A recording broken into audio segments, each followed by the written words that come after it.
they're not needed, we won't use them, but actually having it locally could potentially save someone's life, and if it saves one person's life, it's worth having, isn't it? So I'd definitely like to see more. Although nothing can bring Connor Ansell back to his friends and family, Kyle hopes that one day they can install a bleed kit here at Connor's tree. It'd be amazing, to have one here especially. I feel like Connor would be proud of that. It'd be good. Ray Addison, GB News. The terrible scourge of knife crime, but one positive move, it seems, there, Hastings and East Sussex. Now, let's tell you about the 100% mortgage. It's back on the market. Skipton Building Society set to offer that product to help renters to get their first home. But, of course, it could lead to people borrowing beyond their means, with around 700,000 households missing mortgage or rent payments last month, according to the latest survey by the consumer group Which. Let's get now more reaction from personal finance expert Gemma Godfrey, who joins us. Gemma, we should reflect, of course, this is quite specific, I think. You've got to be over 21, you've got to be a renter, and you've got to be able to show that, you've been paying back on a regular basis. So they're not sort of putting this out to all and sundry, if you like. They're not, and it's also restricted to first-time buyers, and I understand why. I understand how much we need to support people to get onto the property ladder. But there's also a risk of taking advantage of first-time buyers because it's something called negative equity. And what you're talking about here is you're borrowing so much in terms of the percentage of the value of your home. So you're basically borrowing the entire value of your home. And what happens if the value of your home falls? And how can you keep up with those really high mortgage payments? It's actually quite interesting timing at the moment with the cost of living crisis. Yeah, and of course we do reflect that it was this particular issue back in 2007, 2008 with the Northern Rock when they had all those bad loans that really started the financial crisis off. It did, and that's why this is actually, it's been lauded as the first time since the financial crisis this type of product's been put back on the market. And the reason why that was triggered, and if you think about it, that's so much of a knock-on effect. And the reason was that those mortgage payments just weren't affordable. Yeah. So while it sounds great to focus on, can people afford them today, these mortgage payments? And I know that there are building societies that are focused on looking at how much are people spending in rent and making sure that the amount they're borrowing and the amount they're going to pay on a mortgage is the equivalent. But what happens if people lose their jobs? What happens if there's a health issue? We've come through COVID, companies are making people redundant, and the big concern is how are they going to be able to keep up with those? Again, mortgage payments are about 5%, they're very high. Well, I was going to say, in terms of this product, it's 5.49%, so it's 0.5% higher than most of the variable rates that are out there, and they're actually fixing that rate for 5 years. So even if we see a reduction in interest rates, although Bank of England, of course, on Thursday may push them again, they're going to be paying out that money for a long time. Yeah, I mean, this is the whole point, is that banks are still businesses. And while, of course, they talk about this is to help solve a problem and we do want to help more people get onto the property ladder, they're still trying to make money out of it. And absolutely, we could see, and it's likely that we have seen, either now or maybe in the next interest rate rise, we're likely to have seen the peak of interest rates. So if they do come down, these people aren't going to benefit. They're going to be on the hook, and they're going to have to be paying this amount for a very long time, well, as you said, for at least 5 years, at an amount where, again, they're borrowing 100% of the value of their property. And here's the critical thing as well. If they then decide they want to move and the amount they've borrowed is more than the value of the house, because the house may have fallen in value, it does sometimes happen, they're going to be trapped. They're not going to even be able to move to try and solve the problem, to try and get rid of this debt and try and downsize, for example. The flip side, of course, is that many people, particularly in our major cities, are finding that rents now are literally just unaffordable, and not only are they not able to build up that deposit to get their house or their flat, but they're having real difficulty in existing month to month. Is there any other kind of scheme that's coming through the system to help the rental sector? Oh, I mean, that's such a good point. And that's the problem with the cost of living crisis. It doesn't matter if you're renting, if you're buying, if you have a car, if you're taking public transport, it's hitting everybody. And the reason why renters are hit is landlords are also being hit. So it is this knock-on effect. And in terms of other schemes that are coming through, not really. We saw the LISA come through, which was to try and, again, it's targeting the same market, which is to try and help people. The government would match a certain level of investment that's made in these products to try and give people money to help to get onto the property ladder. But what we really need to see is a greater supply of lower cost property, so more affordable properties, and also outside better transport networks so people can live further away from the bigger cities, and critically cheaper transport costs as well, so that they can do that at an affordable level. These are all the infrastructure things that we really need to see, whereas saying to people we're going to put you more in debt and help you borrow more money, but really, question marks over the affordability is just, my concern is it might be a problem, maybe not today, but certainly in the future for really hardworking families. Yeah. OK, well, thank you very much indeed for bringing us your assessment of that. And we'll see, of course, what the Bank of England does to us on Thursday in terms of that base rate. Thank you very much indeed. Now, let's just update you that a certain King Charles has been seen out and about on his first engagement since the coronation. You remember that he wasn't actually seen in public yesterday for that big Help Out Day because we were being told he had a bit of a neck problem after having that £5 crown on his head. But he's been back in action, we're being told, at the Whittle Laboratory at Cambridge University, also using a spade to actually dig and to put, I think, a tree in there to mark this new research centre, or actually part of a new part of that centre, founded 50 years ago, developing a new lab for the top aviation and energy experts for emission-free flights. So he's back in action. We'll have more on that with the pictures coming through fairly shortly, with, of course, Prince William, the Prince of Wales, hard at work with his family on that scout hut yesterday. There were wonderful pictures of the JCB digger. Let's just reflect on what you've been telling us today on the GB Views inbox on that coronation, and indeed the protest arrests, of course, where there's been this row today. Don't forget gbviews at gbnews.uk. Brian has been in touch to say, I believe in free speech and the right to protest peacefully. However, if rape alarms were being distributed to spook the horses, this was potentially dangerous and life-threatening. In that case, police weren't wrong to arrest people. Well, I think the issue is actually that these were safety volunteers, and it was a scheme actually run partly with the Met Police. I think that's what the difficulty in terms of those particular arrests. Ian says, I can't help but wonder if the police wanted the controversy to try and get the new laws watered down or repealed so that they don't have to arrest the Stop Oil mob that blocked roads. Indeed, Stop Oil were marching out earlier. Let's actually just bring you the pictures because I think they've just come in. King Charles. There we are. He's seeing this state-of-the-art expansion to this Whittle laboratory. Of course, Frank Whittle inventing the jet engine, a great British invention. So this is part of Cambridge University. Well, clearly he's very happy there. We saw him perhaps rather reflective mood very often at the coronation, particularly because of course, he had that huge crown on his head weighing £5, which Prince William has indicated gave him some neck problems, but seemingly a lot happier having rested today. The press pack out there in force. So the Whittle Laboratory, decarbonising flights, and the King saying, while many are calling for net zero flights by 2050, I would like to challenge you all to think about halving that time frame to 2035. And Charles, of course, very interested in those environmental issues, but a big smile on his face there for the first official engagement since the coronation. Well, more on that coming through. Patrick looking after you this afternoon, but we'll be back as ever 12 noon tomorrow with GB News Live. A bit earlier, actually, because it's Wednesday, so PMQs. Stay with us here on GB News.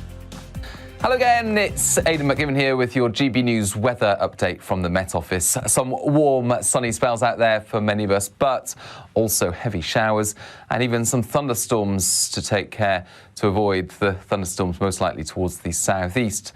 And a weather front clearing for Tuesday morning will leave a legacy of some cloudier conditions for a time across East Anglia and the southeast, some more prolonged spells of rain, but otherwise it's a day of sunny spells and showers. The best of any sunny spells will be across western Scotland, parts of northwest England, West Wales, for example, and these areas may not see a shower at all, but elsewhere there is that risk of heavy downpours, more prolonged spells of rain in the south and southeast, and even some thunder and hail mixed in. But away from the showers, it will feel warm, mid to high teens generally, perhaps 20 or 21 Celsius in a few spots.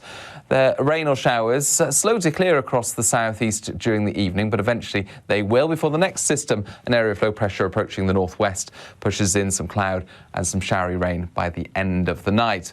Of course, it's going to be a mild night in the west where we've got the cloud thickening, but across the east and northeast, mid-single figures more likely. A bright start in the east, however, first thing on Wednesday, sunny spells, but further west we've got the cloud, we've got the showery rain from the wood go, and then showers break out widely across the UK again on Wednesday afternoon. Again, some heavy downpours, some rumbles of thunder out there, particularly towards the east, and temperatures away from the showers a little down compared with Tuesday. 15 to 19 Celsius. Then into Wednesday evening, the showers rumble on for a time before eventually easing. Still a lot of cloud across the UK and some more prolonged rain at times, particularly towards western coasts. But otherwise, by the end of the night, it looks drier before showers get going once again in the south and the east on Thursday, much drier and brighter on Friday and into the start of the weekend.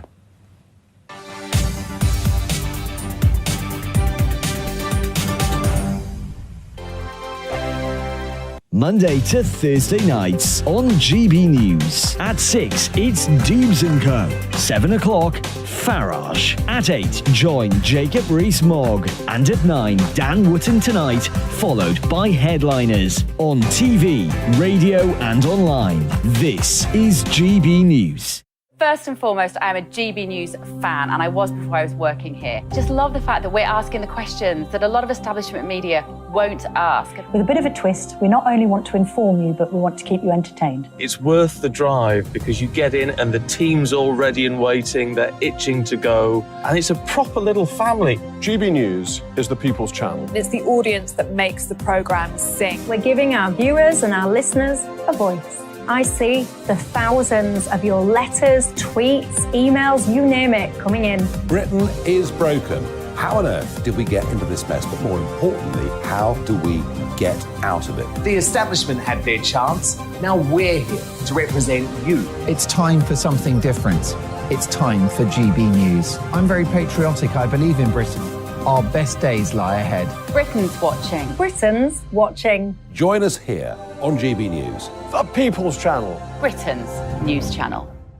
Join me, Patrick Christie's Monday to Friday, 3 till 6. We tackle the day's news agenda like you've never seen before. It's high tempo, high octane, the most controversial topics, and the best guests. You will not be able to take your eyes and ears off it. I'm not afraid to ask the questions that you really want answered. 3 till 6 p.m, Monday to Friday on GB News, the People's Channel, Britain's news channel. GB News has its own late-night paper preview show, Headliners, where comedians take you through the next day's top news stories. You don't have to bother reading the newspaper, we've got it covered for you. Headliners, every night at 11 p.m. and repeated every morning at 5 a.m. We won't send you to sleep like some of the other paper review shows out there. GB News, the People's Channel, Britain's news channel.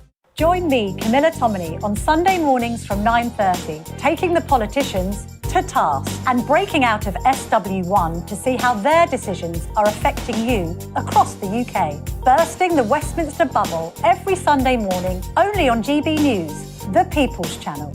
Britain's watching.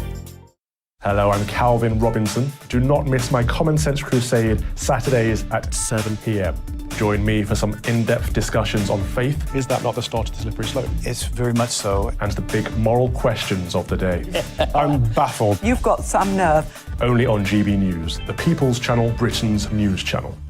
I'm Andrew Doyle. Join me at 7 o'clock every Sunday night for Free Speech Nation, the show where I tackle the week's biggest stories in politics and current affairs with the help of my 2 comedian panellists and a variety of special guests. Free Speech Nation, Sunday nights from 7 on GB News, the People's Channel, Britain's news channel.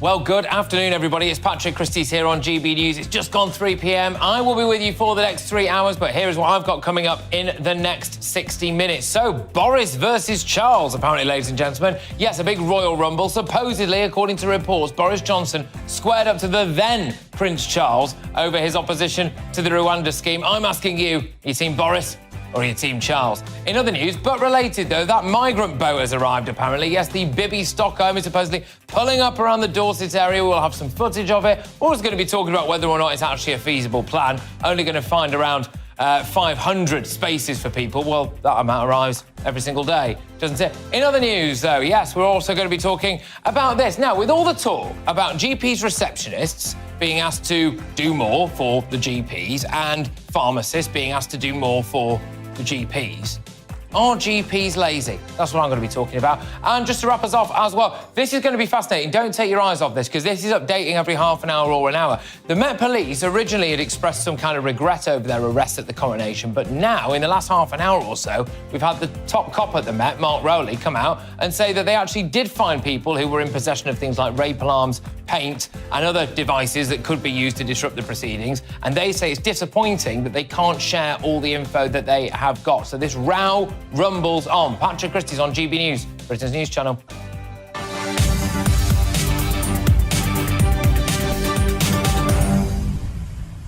Yeah, well, GB Views at gbnews.uk. Get those emails coming in thick and fast. And we have a poll taking place on Twitter right now. Are you Team Boris or Team Charles? That news that Boris Johnson reportedly pretty much squared up to the then Prince Charles, who had called the Rwanda plan appalling. Get your views coming in. Now, though, headlines.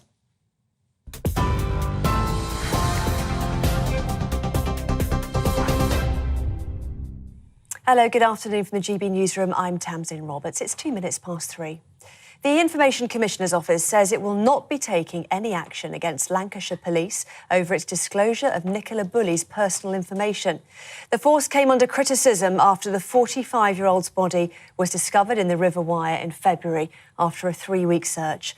Meanwhile, the police watchdog, the Independent Office for Police Conduct, also says it's identified 2 areas of learning after the force had contact with Nicola Bulley in the days before she went missing. An independent review by the College of Policing into the handling of the case is also underway, with findings and recommendations due to be published in the autumn. The Met Police Commissioner has defended his force's policing of the coronation after it was criticised for arresting Republican protesters ahead of the event. Sir Mark Rowley described the arrest as unfortunate, but stressed he supports the arresting officer's actions. The force confirmed the individuals face no further action after being stopped under the new Public Order Act. The Prime Minister has today said he supports people's right to protest, but says the new laws are needed to protect against serious disruption.